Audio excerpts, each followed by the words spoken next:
Monsieur le secrétaire général des Nations Unies, Monsieur le haut représentant des Nations Unies pour l'Alliance des civilisations, Mesdames et Messieurs les ministres, Excellences, Mesdames et Messieurs, l'Alliance des civilisations des Nations Unies tient en ce jour la 9e édition de son forum mondial, mais en terre africaine aujourd'hui. Elle donne ainsi un signal fort de continuité et d'universalité.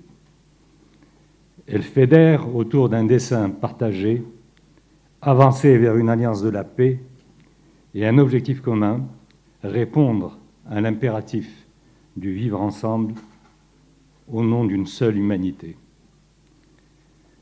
Que l'Alliance des civilisations se réunisse à Fès est une occurrence qui va de soi. Le Maroc n'a-t-il pas eu le privilège et l'honneur d'être parmi les membres fondateurs de l'Alliance? Fès n'est-elle pas la capitale spirituelle d'un royaume millénaire? Son université El Karaouiyine ne constitue-t-elle pas le foyer universitaire le plus ancien du monde, le lieu où savants, musulmans et juifs, et même un souverain pontife, parachevèrent leur savoir? Son université euro-méditerranéenne ne construit-elle pas aujourd'hui un espace de dialogue académique et interculturel entre les deux rives? Fès est ainsi, à l'évidence, l'incarnation même d'une alliance féconde entre les civilisations. Que l'Alliance des civilisations se réunisse à Fès est aussi un privilège qui va de soi. Après New York, Bakou, Bali, Vienne, Doha, Rio, Istanbul et Madrid, il convenait que le Forum mondial de l'Alliance des civilisations se tienne en terre africaine.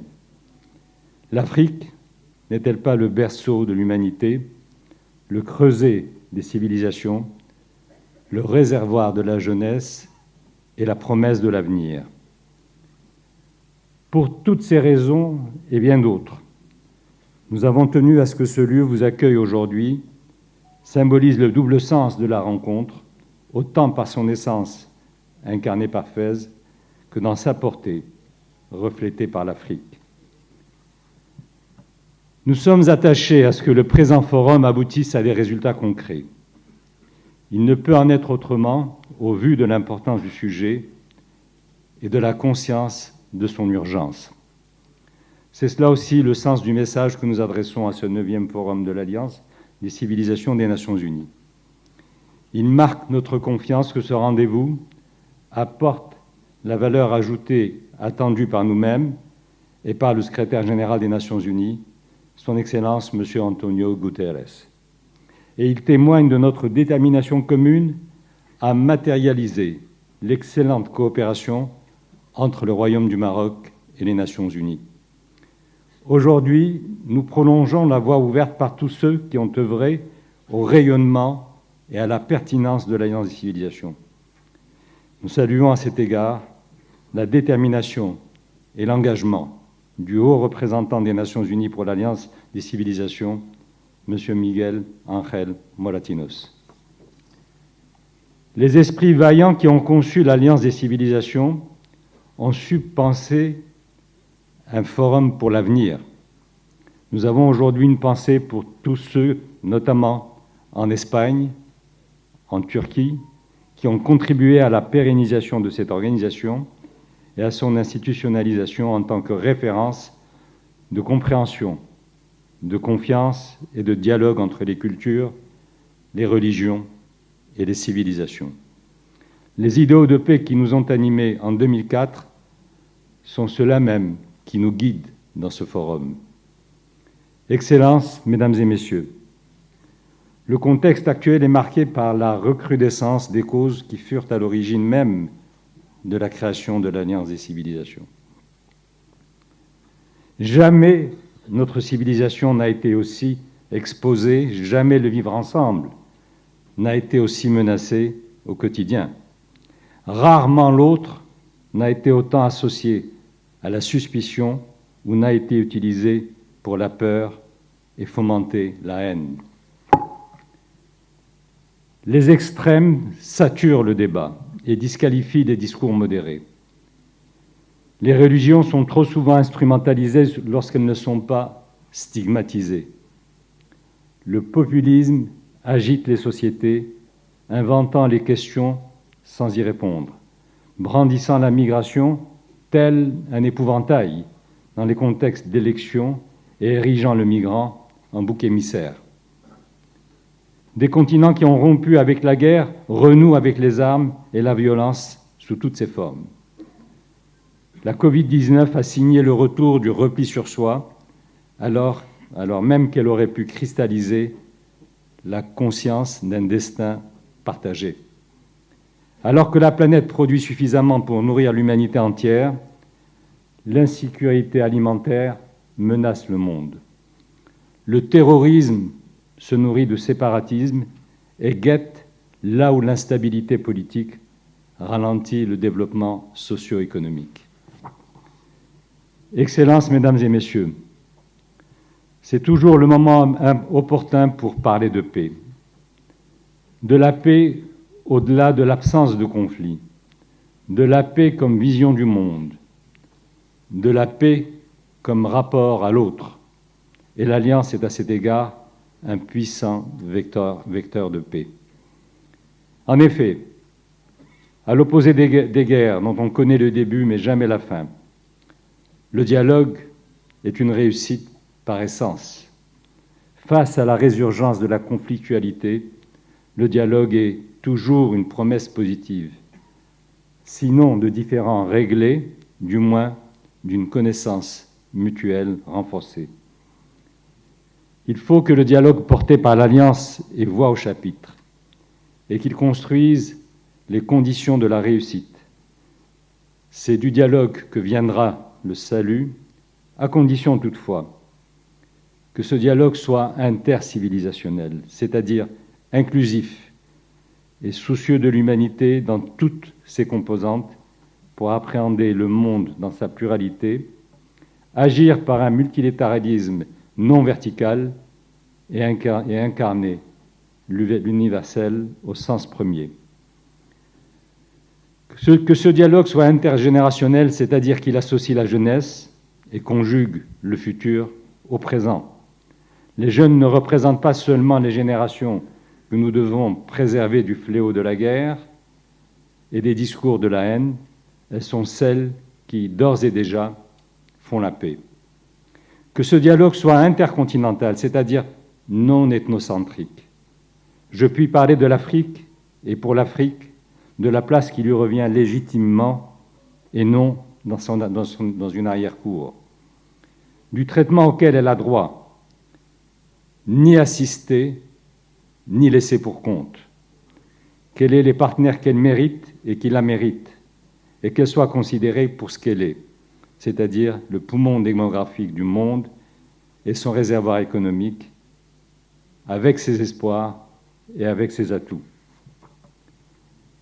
Excellences, Mesdames et Messieurs, membres fondateurs de l'Alliance des civilisations, le Maroc a été de tous les combats de l'organisation. D'abord pour des raisons consubstantielles à son identité. Le Maroc est structuré autour d'un modèle d'ouverture, d'harmonie et de synergie qui a vu converger les composantes arabo-islamiques, amazirs et saharos hassani, et qui simultanément s'est enrichi des affluents africains, andalous, hébraïques et méditerranéens. Et aussi pour des raisons inhérentes à ces engagements, les valeurs de l'Alliance, les idéaux qu'elle porte et le paradigme qu'elle promeut sont aussi les valeurs du Maroc, ses idéaux et son paradigme. Dès l'origine, le Maroc s'est engagé dans cette avant-garde et s'y est maintenu avec constance. Premièrement, il s'est engagé en promouvant l'ouverture comme une culture de paix. Notre grand-père, feu Sa Majesté le roi Mohammed V, a protégé les compatriotes de confession juive face à la barbarie nazie et aux pratiques brutales et ségrégatives du régime du Vichy. Notre père, feu Sa Majesté le roi Hassan II, a cultivé au cours de son règne l'esprit de fraternité entre juifs et musulmans du Maroc et partout dans le monde. Depuis plus de décennies, nous veillons personnellement à valoriser et sauvegarder le patrimoine juif marocain et à cultiver cette communion, cet esprit de communion sincère entre juifs et musulmans en terre d'islam. Ce lien fait la singularité du Maroc.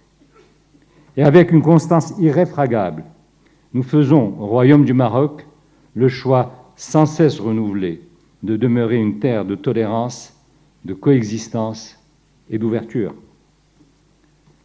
Deuxièmement, le Maroc s'est engagé en vivant la religion comme un instrument de paix. En tant que commandeur des croyants, de tous les croyants, nous nous portons garants du libre exercice des cultes partout au Royaume du Maroc. Nous considérons que la religion doit être un rempart contre l'extrémisme et non son prétexte. Et nous prenons cette conviction partout à travers la diplomatie culturelle du Royaume. La Fondation Mohamed VI des oulémas africains et l'Institut Mohamed VI pour la formation des imams, mouchidines et mouchidat ont vocation à contrecarrer le radicalisme qui sévit aux portes de l'Afrique et à promouvoir un islam de la modération et du juste milieu. Conscient de ce rôle, le Maroc a fait adopter à l'Assemblée générale des Nations unies la résolution A73-328 sur la lutte contre les discours de la haine, promotion du dialogue interreligieux, interculturel et de la tolérance. Co-parrainée par 90 pays, cette résolution met en exergue le plan d'action de Fès sur la lutte contre le discours de la haine et la promotion du dialogue interreligieux. Nous avons accueilli au Maroc Sa Sainteté le pape François à l'occasion d'une visite historique au cours de laquelle nous avons souligné l'importance de voir les trois religions abrahamiques s'ouvrir l'une à l'autre dans le respect de l'altérité et de la connaissance de l'autre. Avec le pape François, nous avons signé l'appel d'El-Quds comme lieu de rencontre des fidèles des trois religions monothéistes et symbole de coexistence pacifique, de dialogue et de respect mutuel. Troisièmement, le Maroc s'est engagé en œuvrant pour le développement au sens large en tant que pilier de la paix. Le Maroc est un allié essentiel dans la lutte contre le terrorisme, un partenaire fiable pour la lutte contre les changements climatiques, un acteur responsable de la gestion de la migration. Le Maroc est impliqué dans tous les domaines d'action de l'Alliance, qu'il s'agisse du renforcement du multilatéralisme, de la valorisation et de la responsabilisation de la jeunesse ou de l'autonomisation des femmes, la mise en exergue de leur rôle en tant qu'actrices de la paix et de la sécurité. Monsieur le secrétaire général des Nations Unies, Monsieur le haut représentant des Nations Unies pour l'Alliance des civilisations, Mesdames et Messieurs les ministres, Excellences, Mesdames et Messieurs, la politique parle aux citoyens. La religion parle à leurs âmes. Le dialogue parle à leur civilisation. Dans toutes les langues, nous devons parler à la paix. Cette injonction émane du regard des générations passées et des générations futures. Dans ce moment si particulier de l'histoire, alors que nous luttons contre le changement climatique, que nous combattons le terrorisme, que nous œuvrons en faveur du développement durable, de la sécurité hydrique, énergétique et alimentaire, du développement de manière générale, il nous faut revenir à l'essentiel, c'est-à-dire le vivre ensemble. Rien ne sert de mener de grands projets si nous ne parvenons pas à dépasser ce premier maillon du vivre ensemble au nom d'une seule humanité qui replace l'humain en son cœur. Mohamed VI, roi du Maroc.